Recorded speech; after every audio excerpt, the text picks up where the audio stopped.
Hello, Vanessa. How are you doing today? I'm good, thank you. How are you? Good, thank you for asking.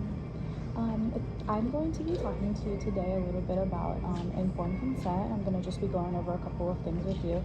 Do you know what informed consent is? I kind of have an idea, but I'd rather just, Yeah, I know it's yeah. like where I gotta sign this paper that says, you're not gonna tell my business and all that. Yeah, I'm just going to read over this for you to give you more of a clear idea, if that's okay with you. That's perfectly fine. Okay, so as you know, we're both students at Bell Tech, and in this course, we're going to be role playing situations where I'm the provider, you're the client. So there are some confidentiality limitations that I have to express to you.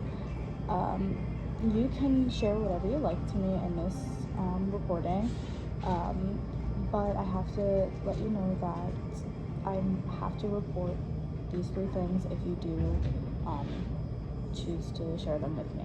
Any issue of harm to yourself or others, any indication of abuse or neglect involving children, elderly, or disabled persons, or any indication that you are a current victim of domestic violence.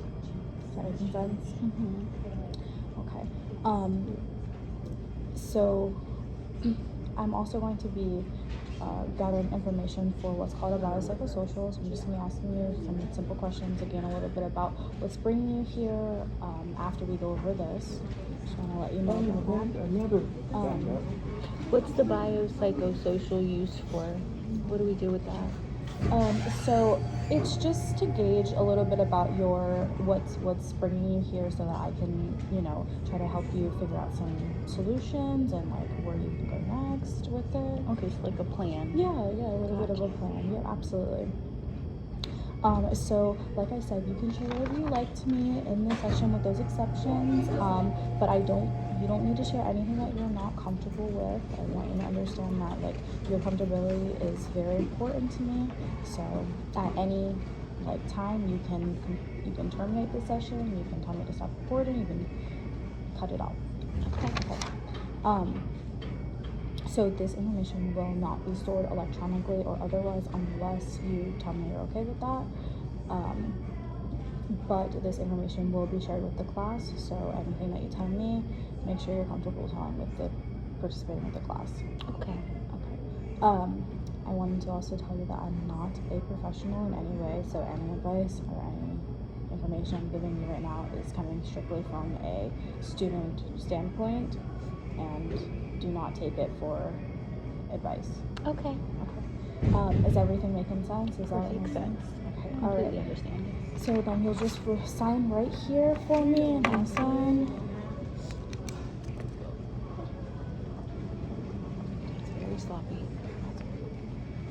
So, Vanessa, what brings you in here today, if you don't mind me asking?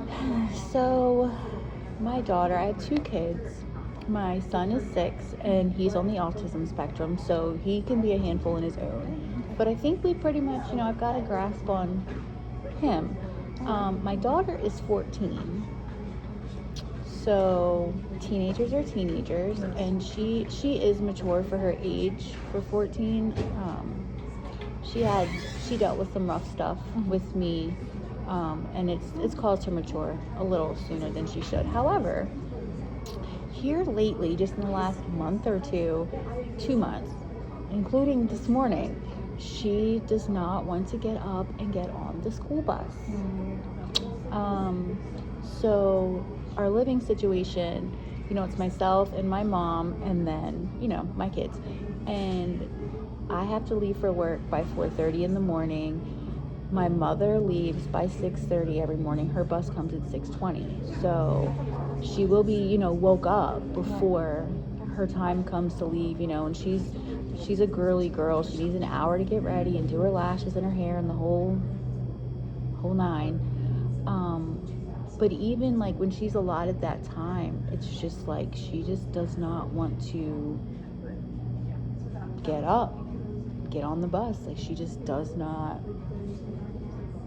want to do it. I mean, to the point that, one day my dad had gone there to take her to school, and he waited for her, and he, went in the house and was like, hey, let's go. Like, she was still in the bed. Like, she didn't even get up and get ready. Like, she just was like, nah, no, I'm not doing it. And he ended up leaving because he was like, she's just refusing.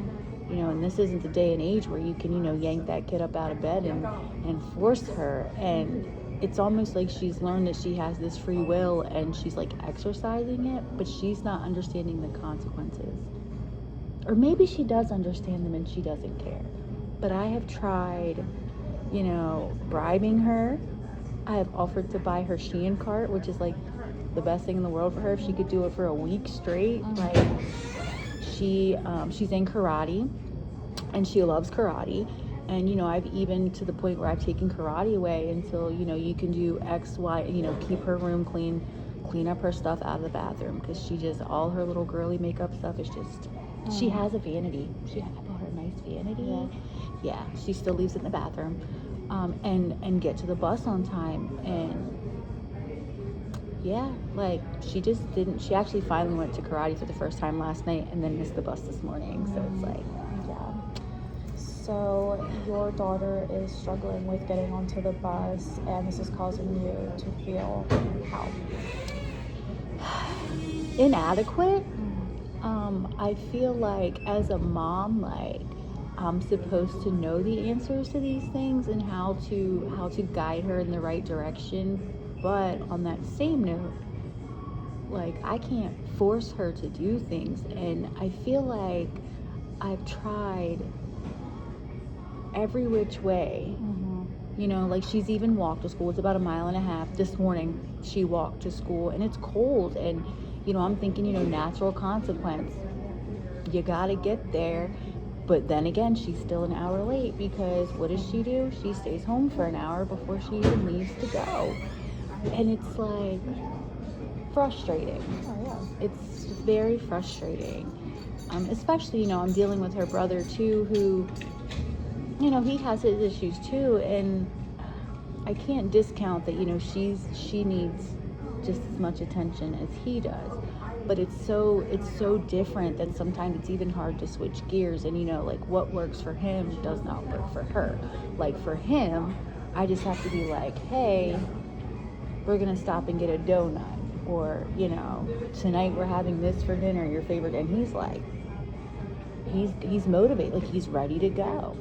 Whereas with her, it's like, once she has in her mind that, like, she's not doing it, she's literally not gonna do it. And I really thought taking karate away was gonna be, because she loves karate. She's good at it. She loves it. You know, it's a workout a couple of times a week. No, it's like she's so stubborn, like, to spite herself. Right. You know, and I get that she's 14.